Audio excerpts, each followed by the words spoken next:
Hi, welcome. Today we are talking to Mercredan about health, specifically around the primary causes of health issues, how we or why we create health experiences when we do, and how we can understand what messages that these health issues are sending us or giving us or providing us, and then how can we use that information for us to then heal.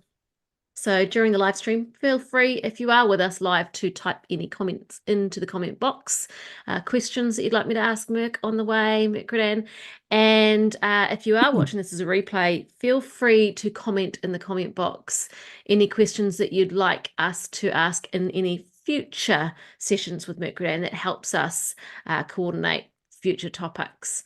In the meantime, if you do enjoy today's sessions, please give us a thumbs up, a like, and if you haven't already, we'd love it if you can subscribe and follow us with our future conversations with Mercredan. In the meantime, I hope you enjoy today's session, and I'll hand you over to Francis, who will bring Mercredan through for us today. Over to you, Francis.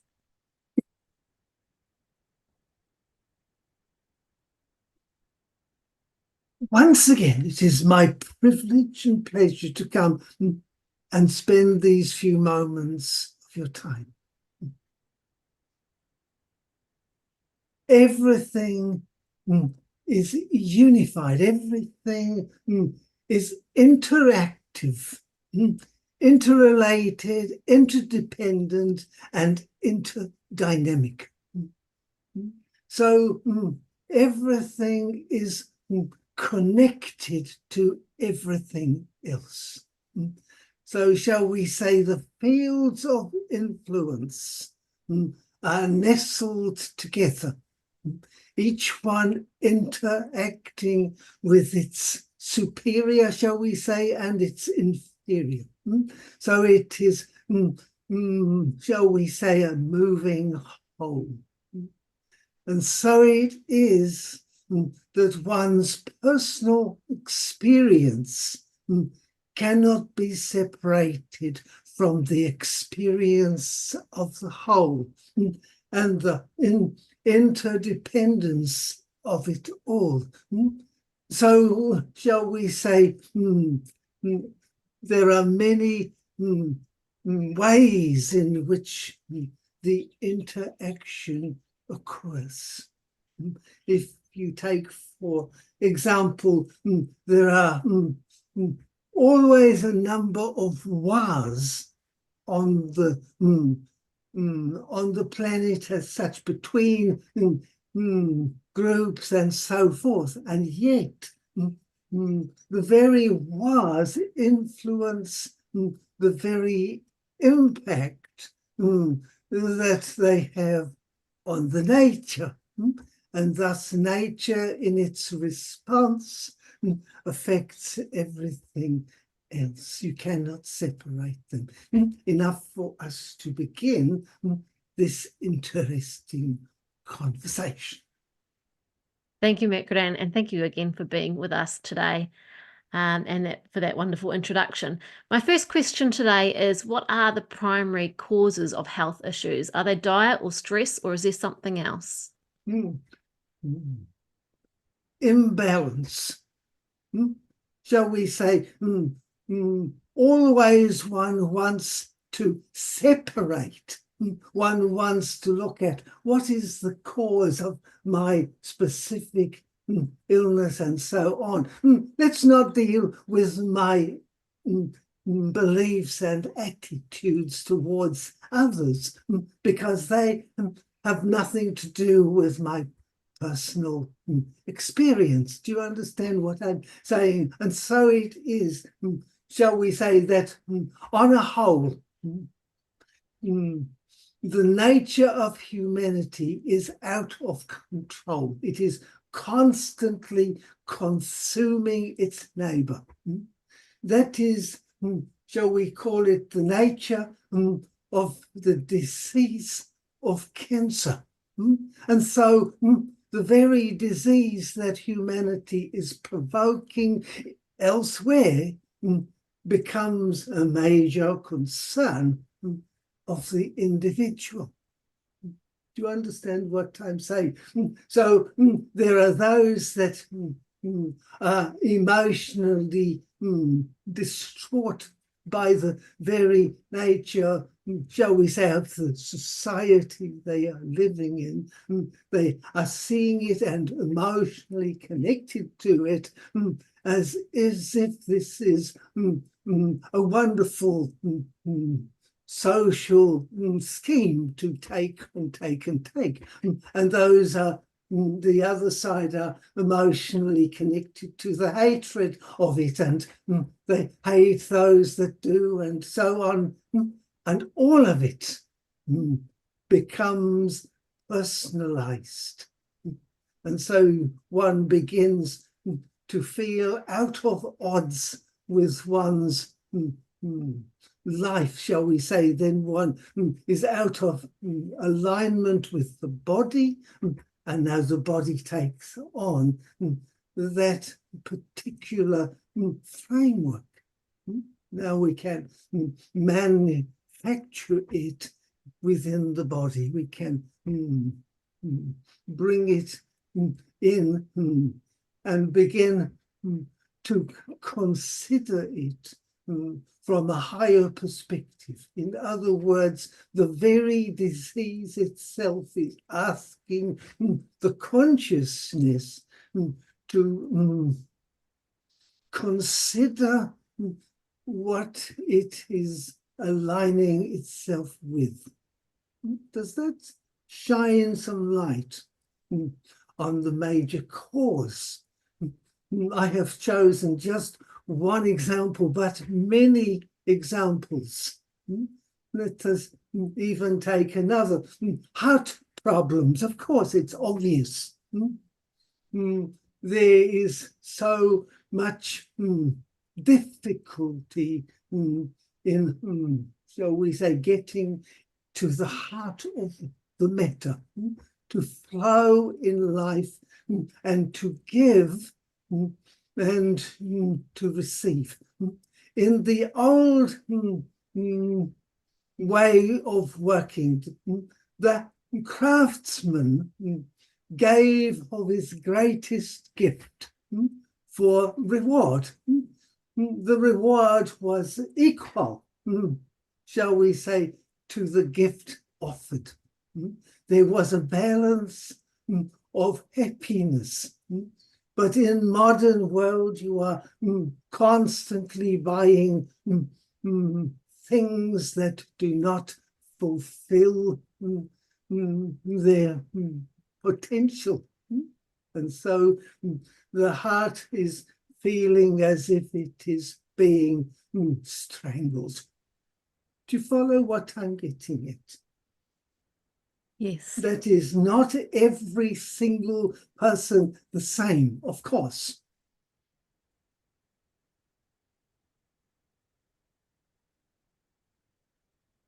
So can you tell us, in terms of, you've given us two examples, cancer and heart being around getting the difficulty being that getting to the heart of the matter and being in flow with life.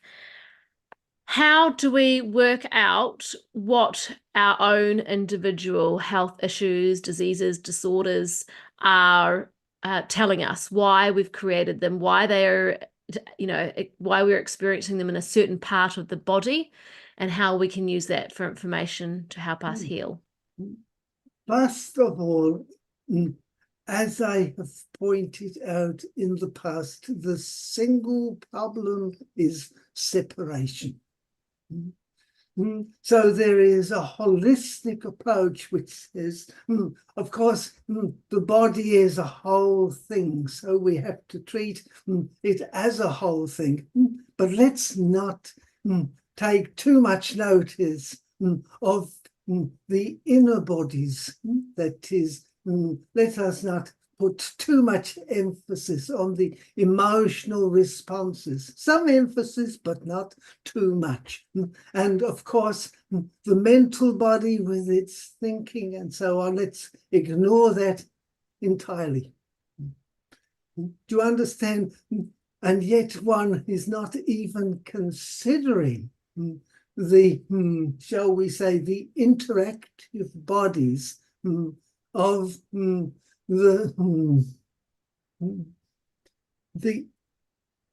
the social order one is in.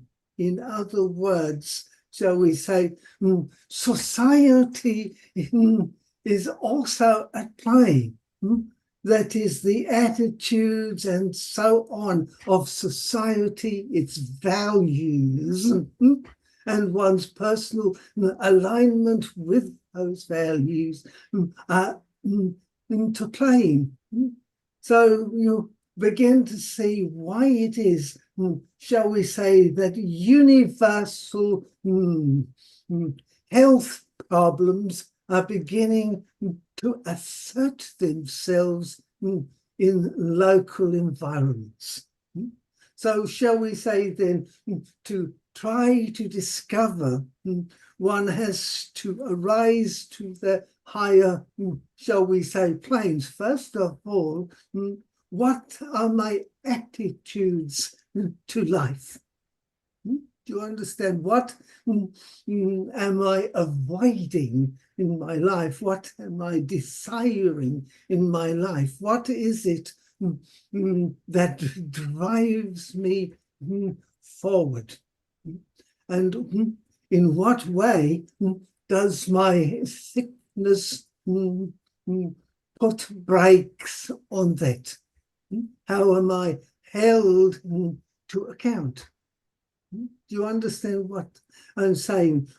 The emotional body then puts energy into that, but it is at the mental or the attitudinal framework that the basic formulation takes place.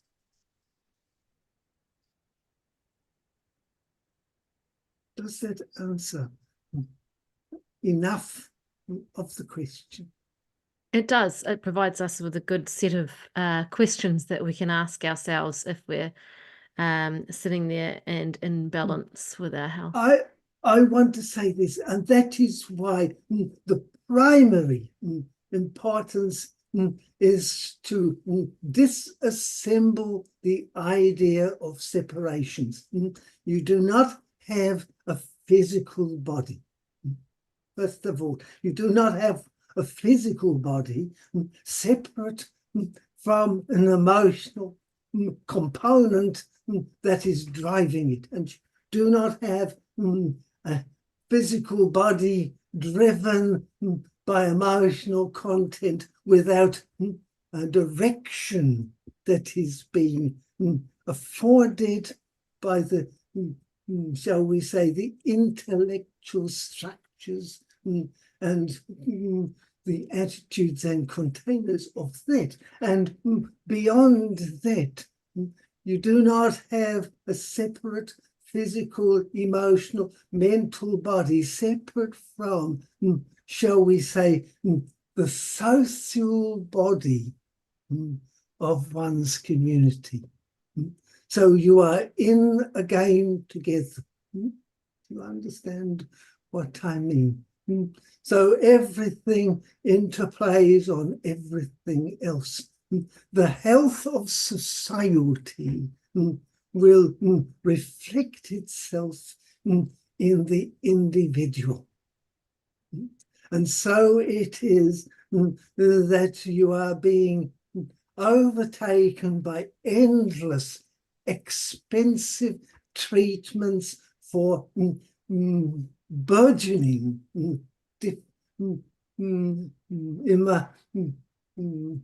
difficulties, that is, illnesses and so forth, because the whole system is out of balance.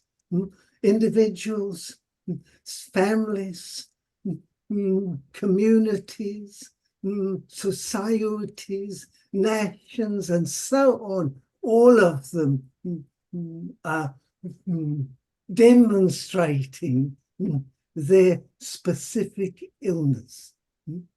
You understand?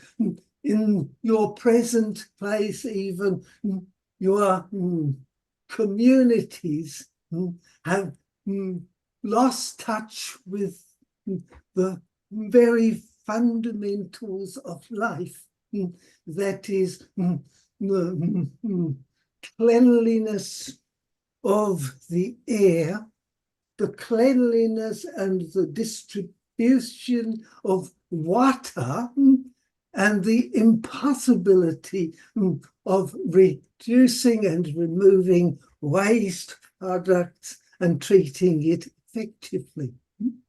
You understand?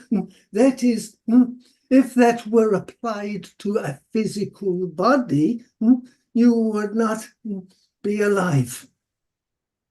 Do you understand what I'm saying?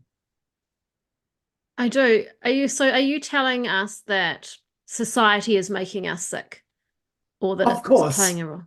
of So course. is society, well, so it's giving us cancer, heart disease, strokes, Alzheimer's, all of that. Not at all. One is choosing which of the notions on the idea. Look at it this way. What is the greatest increasing difficulty in the human body? I will tell you, it is people are losing their minds because they cannot any longer function within the madness of society. And so what is that causing? Is there any solution? Of course not, because it is madness being manifested in individuals. That is, individuals choosing to manifest that issue. And so it is less of a problem than anything else because they have withdrawn out of the madness of society. Can we, sorry, want to say this, as always, as soon as we open our mouths to anything at all that shows signs of truth, toes will get trodden on, and reactions will occur. And most of all, the reactions will come from those most invested in their personal health issues.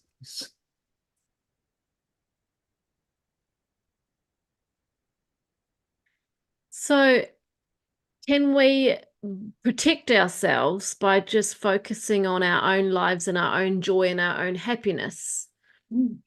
Shall we say, of course, as soon as one realizes that one influences those around you, and one begins to choose what one influences with, shall we say then, if one constantly carries, shall we say, the notion of joy and appreciation. So someone comes to the door and offers and says to you, I am from the neighbor and I want to just introduce myself. You understand? Then if the person on the door said, responds with, I appreciate that because it is our neighborhood that holds us together. Do you understand? There is upliftment all around.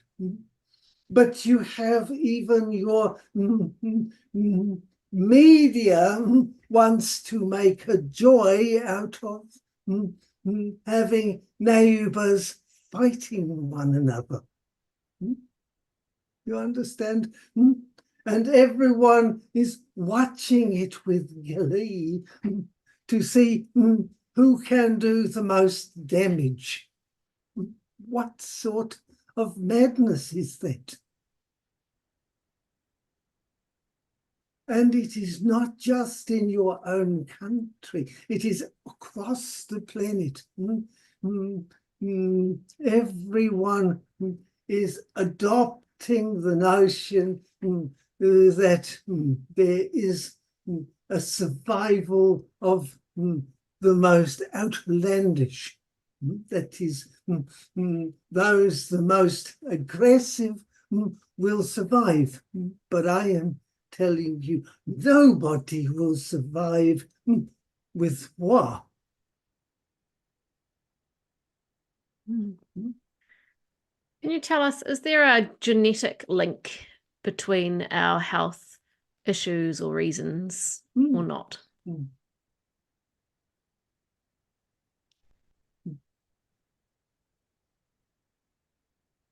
Genetics are a keyboard, as it were. Some notes are played and some notes are not played. However, through family and social interactions, ideas are implanted in young minds. You are told this is good or this is not good. Then there are characteristics that are the creation of ideas made manifest in the body. Shall we say, here is an example. The parent is telling the child that the family has never been very beautiful. It is in our genetics. We put all this weight on because it's in our genetics. And so it goes on and on and on until someone wakes up to the thought, this is not necessary. Do you understand? Then, by judicious challenging to the system, then things begin to change. Do you follow what I'm saying? So, yes and no, there is, of course, a genetic component. The question is it in the physical body?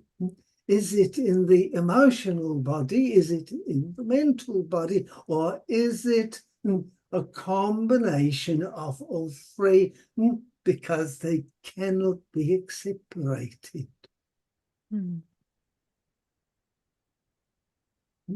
Okay. And if you take it further, it is within the species, that is it within the characteristics of the race? Is it in the characteristics of the species? Or is it an important part of the human conscious learning?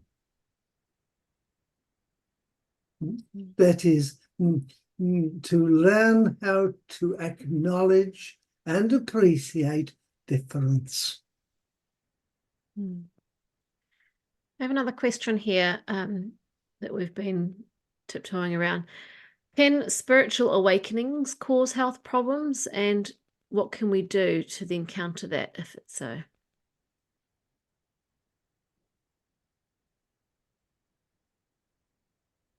Once again, it depends on the attitudes that are applied. Let us say one has a spiritual awakening, and the attitude is this is a more enlightened form than the physical body. So I am not going to give the physical body any more energy. What is going to happen? The body has to be released. So you create an illness that either holds you into the physical body by pain and suffering, by restrictions of movement and so on, or one simply eliminates the physical body. But there is still no separation. The physical, emotional, mental, and spiritual nature of every individual is a unit. You cannot eliminate the spiritual body, even if you try, because it will, shall we say, distance itself. It will turn off its conscious light, as it were, and one can remain in a darkness without any purpose. You understand, if one's purpose is simply to create in the physical world and to hand it on to generations in the future, for what point and purpose does that take? Not only that, but when one does not have a spiritual purpose, one is always, shall we say, looking at the end of all things. And the emotional body will resist that at all costs. Now, all sorts of attitudes and behaviors become normal.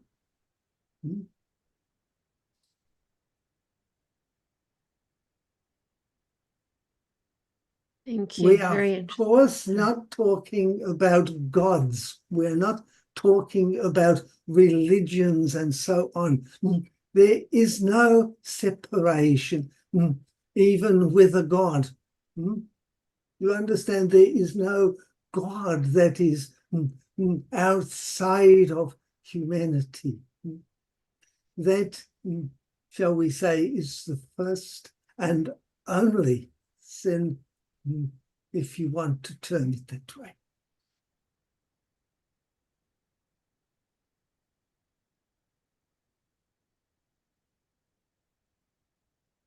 Thank you. Is there anything else you'd like to add for us today? I think I have just added that always, of course, shall we say, the greatest freeing of all health issues is to retain a sense of humor, to say that what a silly Billy I am creating this. Do you understand? Even the very notion of silly Billy uplifts and allows one to perceive it from a higher perspective, loosens it, shall we say. However, one has always to remember damage done to the physical body takes time and effort to repair. It is not so much as a given. That is for today. Once again, it is my privilege to spend these time with these discussions. Thank you, and I will go.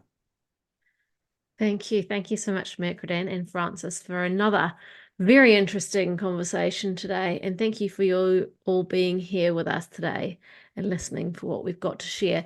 Please support us by liking this video if you found it interesting, and subscribe so you can find our channel easier next time you're looking. We'll be back here in 3 days' time when Delane has another insightful discussion with Mercredan on pre-birth memories and near-death experiences and remembering who we are. In the meantime, thanks so much for joining us, and bye for now.